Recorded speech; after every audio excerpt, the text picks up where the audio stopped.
I swear that I'm going crazy, and I know that there's something going on far from out control.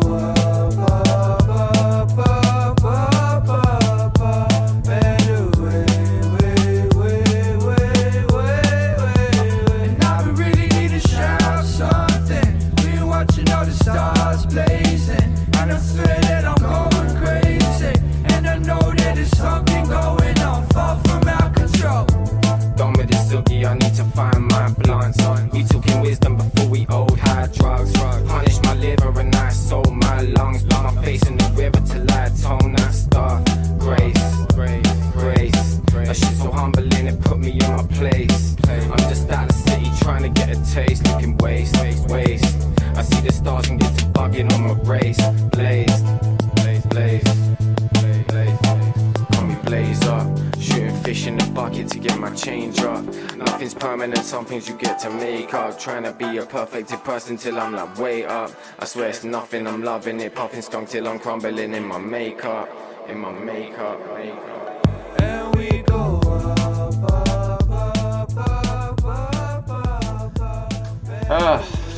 Hello and welcome to episode 6 now. Episode 6 of the Moss-Cast. Yet again, tried to record this one many times, failed many times, but let's do it. I think I need to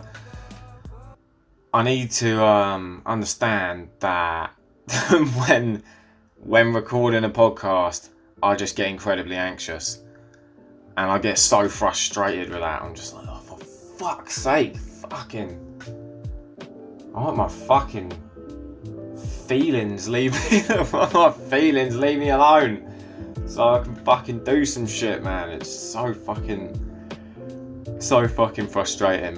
But yeah, that was Up and Away by the Seaside Sloths, a new little clique I'm with. More stuff coming from them /us/me. Right, what's been occurring this week? Well, tons of stuff globally. A little bit of a couple of things just going on in my life. I'll maybe touch on the global stuff a little bit sort of later, because I feel like the globe, I don't know, I mean, we all know what I'm talking about, and it's not a bright topic, so I don't really want to start this off like that. What's been going on? Significant happenings of the week. I kind of felt like I was I kind of got a bit threatened by a couple of homeless geezers down at the kebab shop, which is pretty funny after a bit of in a bit of hindsight. I mean, pretty immediately after, it was quite funny. I was down a kebab shop getting some bits, and as I was walking out, these two geezers, there was one there with a fucking big beard, like fucking had food, just eating something from the kebab shop, loads of food in his beard, rugged as clothes. They might not have been homeless, I don't know, but they looked pretty homeless to me. And then there was another, a lot skinnier one who looked like he'd been fucking on the old glass Barbie. And they were like, "Oh, what way are you going, mate? Are you because I had my car parked outside. They're like, "Oh, what way are you going?" Are you going up that way? Can we get a lift? And I was like, thinking, fucking, I don't know you, bro. And I was just like, nah, you can't get a lift. They looked fucking, I don't know, man. I like giving, like, homeless people now asking for money, I usually chuck them a few quid. I'm not like one to just like step over them and like, oh god, like, you know, I ain't like that. But fucking hell, mate, a lift in my car. I don't know, like, you're coming well into my personal space now, and I've got no idea who you are, and you look like a fucking suspect character. So no, is the narrative that went on in 1 second inside my head. So I was like, no, I'm going that way. So I was going the way that they were asking me, but I was like, no, I'm going that way. So I've hopped in my car, gone the other way, but I had to go the other way to get out of the little thing where the kebab shop was.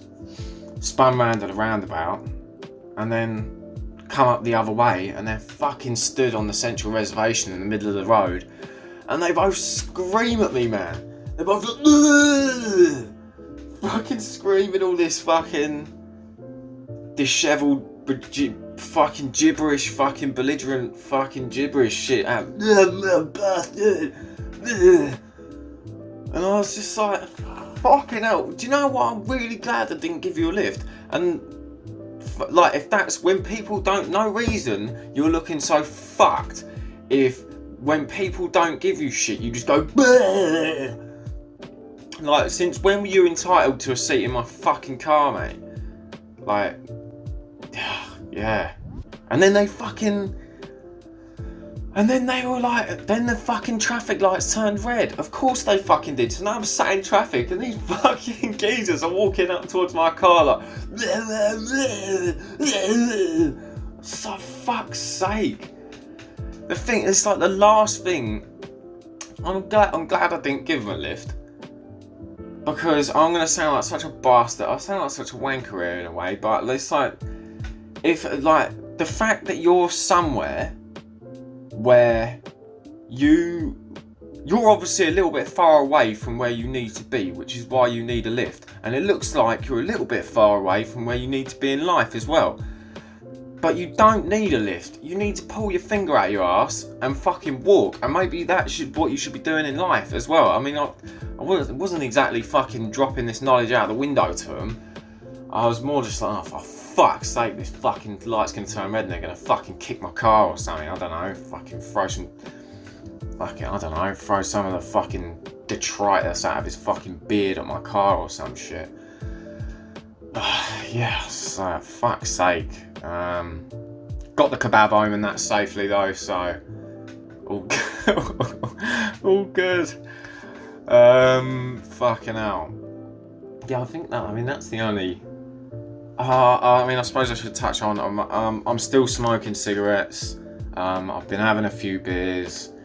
Not going off the rails. I've still been trying to exercise as much as I can. I'm noticing that the cigarettes are making me not want to exercise because they do drain your energy, and obviously exercising while being a smoker is a lot more painful than when not. So it's like there is a bit of a battle between the cigarettes and my exercise, but I'm still eating well, and yeah, I'm trying to do well. Definitely sort of that DMX song comes to my head a little bit. Tripping, falling. Is that how it goes? Tripping, falling, can't get up. It feels a little bit like that with the cigarettes and stuff at the moment, but it's not the end. I'm not giving in. I'm just gonna sit with it for a bit, I guess. I don't know. They beat me for a minute, but I'm not good. They won the battle, but I'm still fighting the war. Yes. So the next thing I want to talk about is it's like a memory. Right, so this little memory consists of a few people who have chosen to disguise their identities for their own privacy. We've got Spanish Steve and Chinese Margaret, and I've added nationalities in there just to spice things up a little bit as well. And I'm going to change some locations as well, just to throw another little ball in there. This just changes the story so much, it's hard to kind of keep track of, but bear with me. Me and Spanish Steve are in Morocco. We're living together, fucking working together, thick as thieves, fucking argue, make up, fucking... We're good buddies. We've known each other for a long time, me and Mexican Steve. Spanish Steve. Spanish Steve is what I said before, innit? Yeah, let's keep Spanish. Me and Spanish Steve, yeah, having a great time, fucking mingling out, single Pringles amongst it in Morocco, wherever that occurs in Morocco, in one of the great Moroccan cities we were in. Yeah, Spanish Steve, he goes on holiday to China, meets a woman out there. I begin to hear about her immediately, and he's telling me, oh, she's great, you know, she's fucking, she's cultured, she fucking makes her own hummus, and fucking, she's been to India and like shook hands with like real Indian children and smoked a shisha and fucking knows a yoga pose and all this. I was like, fucking hell, man, she's well cultured. So I'm like, alright, Steve. Yeah, looking forward to meeting her. Yeah, I'm not great. Sometimes I'm not great with meeting new people. Sometimes I'm fine. Sometimes I could be a social butterfly. Sometimes, yeah, my awkward, anxious, fucking alter ego comes out and makes it a horrible experience for everyone. He's dating Chinese Margaret, and then eventually he's like, look, I'm going to invite her around for the weekend, da-di-da. I'm like, alright, sweet, glad to meet her. So Chinese Margaret, he's going to pick her up from the airport, and I'm waiting back at our apartment. I'm not feeling good about it. I'm not feeling not good about her. I was just not really feeling good about the meeting. I was like, oh man, like I've heard so much about her. This, like, yeah, I don't know. I just was feeling anxious as fuck. But I didn't really know what anxiety was at the time, I don't think. I was just like, I don't feel good. I don't feel good. So, yeah, she walks in, and the first thing I noticed is she was quite big. She was a big woman. And when I say big, I don't mean fat. She was tall, but yeah, she was tall and big. I mean, you know, in Dude, Where's My Car, where there's that fucking massive woman at the end, close to the end of the film, and she's smashing up the amusement arcade. Where's the continuum trend functioner? Do you know, going fucking nuts. She's massive, but she's still hot. Like, Steve's woman was a nice looking lady and all that, but she was just big. So I was like, oh fuck, and instantly I was like a little bit intimidated by her size, and as she got closer, she got bigger, obviously. I was just like, oh fuck. And she's like bowling towards me. Hey Margaret, how's it going? And then the thing is, where she's from, in China, it's like Hong Kong or something, it's customary to kiss on each cheek. Kiss on one cheek and then kiss on the other cheek. And then in Morocco, it's just customary to shake hands. So I now begin having a dilemma in my head of like, what are we doing? Are we doing her one? Are we doing my one? Are we doing the Moroccan one? Are we doing the Chinese? So I choose neither, and decide to do a hybrid where I fucking grabbed her like left elbow and then leant over her shoulder and then just hung there for not long, but too long. And then I was thinking, like, do I go to the other side? Like, am I going to kiss her? Because I'm kind of doing the kiss thing here. Should I go to the other side? And I thought, nah, I've been too long. I almost like, I swear I kissed the air next to her ear. It was so creepy. I kissed the air next to her ear. And then I just backed off and just bailed on it. I was like, nah, this shit ain't going good.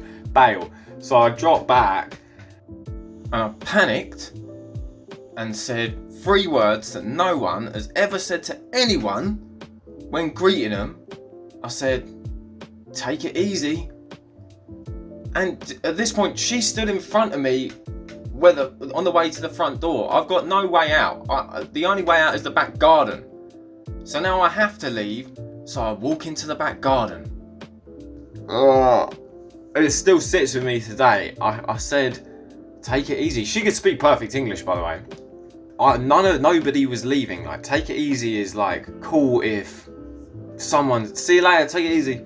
Yeah, we just met and we were meeting and no one was leaving the house. So I walked into the fucking back garden. Didn't have anything to do in the back garden. I walked into the back garden. And just like, oh fuck. And just fucking sat there on my phone and just loathed myself for 20 minutes. Yeah, it was so painfully awkward. And then me and Steve actually chatted about it a few days later, and he did notice it, because I said, fuck, that was awkward meeting Margaret the other day. I think this might have been after she'd left. He was like, fuck yeah, what the fuck was that? I was like, I don't know. I said, take it easy. He was like, yeah, what the fuck was that? I was like, I don't know, mate. I had to bury it for a couple of days. I had to fucking bury it for a couple of... It was so embarrassing. We couldn't even speak about it immediately.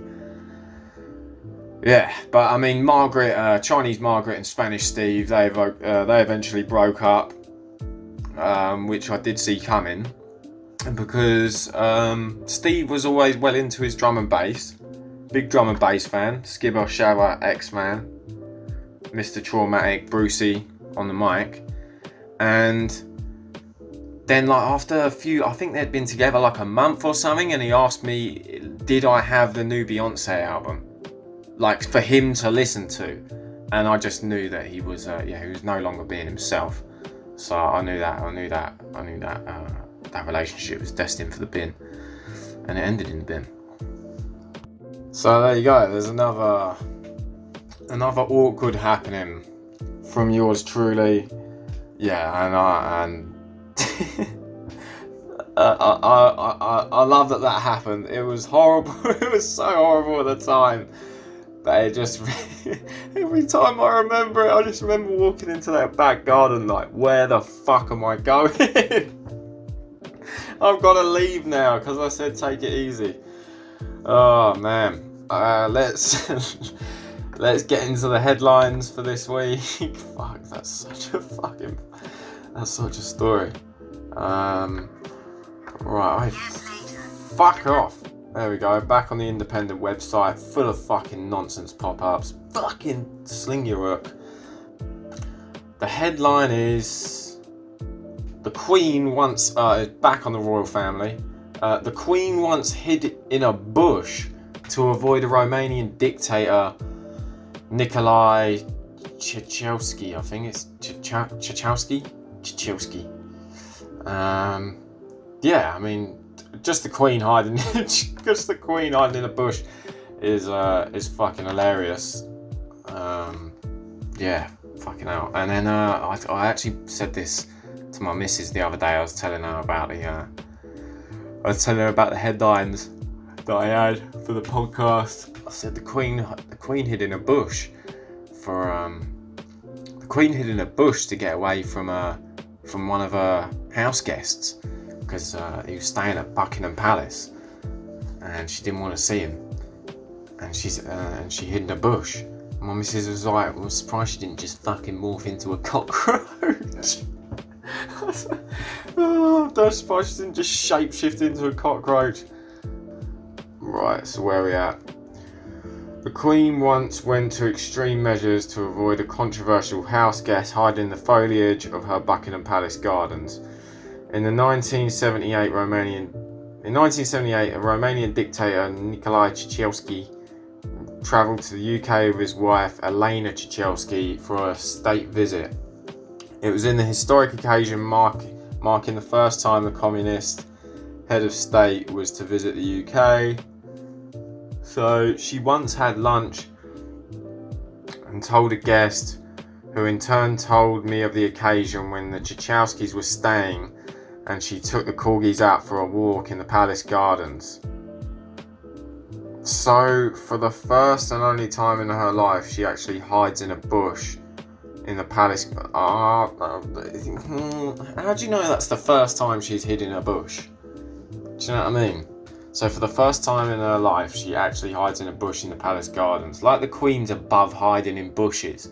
Fuck me, I've hid in many a bush. Do you know what I mean? Not for, just for whatever, like, but yeah, I've hid in a couple of bushes. Lord Owen laughed as he described the Queen's encounter with the Ceausescus in the documentary. The The Queen puts up with having many different people, but Tchaikovsky was too much for her, he said. She made it quite plain that she didn't like that visit, the former secretary added with a chuckle. That was more of a cluck, but yeah. When Nikolai and Eleanor Tchaikovsky arrived for their state visit, they were greeted by the Queen Elizabeth and Prince Philip at Victoria Station. They and the royal couple then rode to Buckingham Palace in an open-top carriage. Standard. Surprised she hasn't got a fucking Guinness World Book of Guinness record for fucking most carriages or some shit. That's a reference to the last episode, so if you didn't get that, then it was a shit joke anyway. But it was recently reported that the royal family's income may be hit hard by the coronavirus pandemic. Yeah, this is the point where I got to this point in the article and I was like, fuck off. What, are we supposed to feel fucking sorry for the Queen? Supposed to feel sorry for the Queen's financial status, not just for like emotionally or something like that, like for her fucking financial status. Sling your hook, you slag. I've got issues. Right, the next headline. This is sort of a bit of a how-to guide on how to use a menstrual cup, according to experts. So I saw this headline, and in an earlier episode of the podcast, I had mentioned that during the coronavirus, the sale of sex toys in New Zealand had tripled. And one of those things was a menstrual cup. But isn't that... Right, okay, well I definitely need to... I'm actually confused because now I'm thinking, yeah, look. Yeah, it's saying that this is an alternative to fucking... Menstrual cups aren't fucking... They're not a sex toy. That's fucking contraception, isn't it? Oh my god. So why do they have that sale in the sale of sex toys? Menstrual cups. No wonder I didn't fucking get that. It's like dildos, menstrual cups. It's like saying fucking tampons. Anyway. So, over the past few years, menstrual cups have been increasing in popularity as an alternative to pads and tampons. However, and do you know what? I'm hearing a voice in my head now, like going, why are you doing this? Why are you giving advice on or giving how-to guides on how to install menstrual cups? Well, you know, why don't you just do a how-to guide on how to put on a condom? Well, let's explore that section, shall we? How to put on a condom with Jinz Moss. Pinch the end, roll it down. It's the end of that. It's the end of that. I've got nothing. There's nothing there. This is way funnier, and it's read by a bloke, so there's a juxtaposition. So that's why I'm doing it. However, for some who have never tried them, they are perceived as a particularly intimidating sanitary product. How does it stay put in the vagina? Can you feel it? And most pressingly, how can you make sure it doesn't spill when you remove it? All very valid questions if you ask me, and instantly I'm sympathising with women, so there's another fucking side effect to this. It's completely natural to feel unsure about even the idea of a menstrual cup. You're telling me. Most of us have only known about two options, tampons and pads, since the day we started menstruating. Here are 10 expert tips on how to use a menstrual cup. Number 1, be hygienic. First and foremost, when preparing to insert a menstrual cup, it's important to ensure that you're being hygienic when you do so. It's important to make sure your hands are clean before touching your menstrual cup. That's the end of that sentence. Says Stephanie Taylor. She could have fucking elaborated a bit more there. I thought she was getting in a bit of a room. According to a study published in Lancet Public Health journal in July 2019, menstrual cups are just as safe to use for people who have periods as other menstrual cups, as other menstrual products such as sanitary pads and tampons. I really apologise for my reading. Number 2, keep calm and relax. It's normal to feel nervous when using a menstrual cup for the first time. However, these nerves may cause your vaginal muscles to tense, which will in turn make it harder to insert the menstrual cup. Menstrual cup company Organicup states on its website. Number 3, practice makes perfect. One way to make sure that you remain calm when using a menstrual cup is practicing first before using it when you're actually on your period. Okay, so, you know, maybe fucking before the reds hit, have a little play. It can take up to 3 cycles to get the knack of it, so we'd recommend trying for the first time in a relaxed situation, not in, say, a festival or camping. Okay, so yeah. I mean, they could be good for shot glasses though, if you're at a festival. They look like the size of a shot glass, so. A menstrual cup is a product typically made from silicone or rubber. This means they're very pliable and thus must be folded when inserted into the vagina. Yeah, so, because obviously, yeah, you don't want to fucking try. Yeah, I can see why that'd be a thing. There's several different folding techniques you can try when inserting your cup. One of the most popular methods is the C-fold, which involves folding one side of the cup over to form a C shape. I mean, fuck me. Did they really need the folding techniques? I mean, just fuck it. I mean, just scrunch it up. I mean, I don't know. Maybe that's a bit barbaric. Anyway, another method is the 7-fold, which involves twisting the cup to look like the number 7. For information on the various folding techniques, you can click here. Maybe I'll put a link. I'll put a link to this article, and then if anyone is interested, in the description, and if anyone's interested in the link to find the numbers, the 7-fold method, then, you know, information's there. This could be handy for the fellas as well, you know. Fucking, if your missus needs a hand, you fucking don't worry. I listened to the Moss-Cast, love, and fucking he's told us exactly how to do it. So give us your menstrual cup. I'm doing the 7-fold. Find your most comfortable position. This is number 5. Find your most comfortable position. When it comes to finding the best position to insert your cup, there's no right or wrong way. You might find sitting on the toilet, standing, squatting or raising leg is the easiest way. Find your most comfortable position in case of trial and error. Figure out what works for you and roll with it. Number 6. Check the cup is inserted correctly. Once you've inserted your menstrual cup, you can check whether or not it's been put in place correctly. If you can feel the cup, then it likely means it hasn't been inserted properly. Fuck, this is fucking difficult, man. Says Ida Gjurup, head of community of Organicup. Once in place, you won't feel a thing. Okay, so it doesn't mean if you can put yourself inside yourself and feel it. It means that if you can feel it from in just like hands free, then no good. It should be a comfortable fit. I don't know. Do I carry on? How many fucking more steps? There's like 10 steps on this, and I don't know how funny this is. So how long have we been going? Fuck, man, I'm stopping right there. Stopping right there. You get the gist. Anyway, I'll put the link in the description for the rest of it.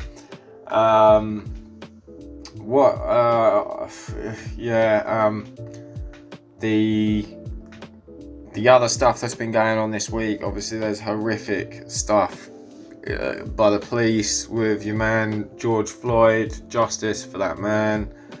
Extremely sad to see this going on, and Do you know what I'm going to do as well? There's a link that I found my friend posted, which you can donate to help the protesters that are the protesters and shit that are kicking up a fuss, which I believe is a good thing. The protesters that are doing that, there's a fund for their bail. There's a link for their bail. I'm going to put the link in the description for that. So if you want to be proactive and actually, because we can all do the posts and speak about it with our friends, but we do that with everything. We were doing that with Takeshi 69 last week. Now it's, I feel like it's very easy to sort of just chit chat and do all that, but maybe dropping a couple of bucks, helping the people that are actually going out there and fighting, because I'm all the way over in New Zealand. Like, it's not really it's not happening like that over here. So maybe just helping the people that are out there on the front lines with a couple of bucks to bail them out after they go and fucking kick up a fuss, because that's what needs to be done. And I seen something written by Asim Chowdhury, who's aka the Millpounds Law, aka the Rig Doctor, aka Alan Brown Sugar, Mr. Chibari G. He said getting angry is the right thing to do at the moment, and getting angry doesn't mean losing your shit. Like slavery wasn't ended and stuff like that without people getting angry. It's like you have to. Anger is a legitimate emotion at this time, and I mean, I know very little. About it all, but I'm just going off what I'm feeling, and I think that people kicking up a bit of a fuss and ruffling some feathers is probably kind of what's needed. So, to show that this fucking ain't on. And also, just one guy getting charged. What about the rest of the people that just stood there? Like, if you just stand there, you can't just stand there and watch someone get murdered on cam and then block everyone else who's trying to help them. You're just as, they need to get the gavel fucking slammed on them as well. So I'm going to put that link in the description, and for that's a proactive way that I know. Maybe it's not the best. People will probably have some sort of fucking thing to say about promoting that and trying to bail people and they're smashing whatever, man. It's the way I think, and it's a way I've seen by somebody I respect to help. So, bang. Okay, well, that's the end of the Moss-Cast for this week. Hope you've enjoyed it, and have a wonderful day, a wonderful week. Much love to you, and also send in your entries to the Moss-Cast@gmail.com. The Moss-Cast@gmail.com. Any headlines, anything you want me to talk about, bing, bang.